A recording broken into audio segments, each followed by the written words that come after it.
গণনা চলাকালীন তৃণমূলের সমর্থকরা বেড়ে আসবে, এই তো বাংলায় গণতন্ত্র, বাংলায় ক্ষমতায় থাকার জন্যে গুন্ডামি করাটাই মেন কাজ।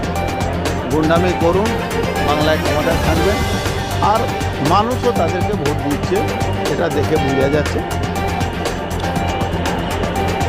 হার জিতে বিশ্লেষণ পরে হবে, কিন্তু যেভাবে মহিলাদের উপরে তেরে এসে বোতল ছোড়াছুড়ি করছে, এটা খুব খারাপ জিনিস। এটা যে করছে তৃণমূল কংগ্রেসের মহিলা মুখ্যমন্ত্রী নিজে, ওনার কাছে এটা আশা করা যায় না। উনি বিরোধী দলকে থাকতে দেবেন না, বাংলার বিরোধী দল কেউ থাকবে না, এই পরিকল্পনা নিয়ে উনি সকাল থেকে এই ভোট গণনা কেন্দ্রে যে গণ্ডগোল চলছে সেটা আপনারা এখনও এসে তেড়ে উঠে মারতে এসেছেন।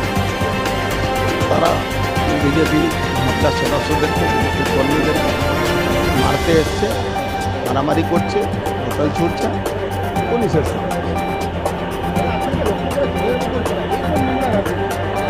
নোংরা রাজনীতি তৃণমূল কংগ্রেস নোংরা রাজনীতি করবে, এখানকার মানুষ রিকগনাইজ করে দিয়েছে। ওরা নোংরা রাজনীতি করলেও ওদেরকে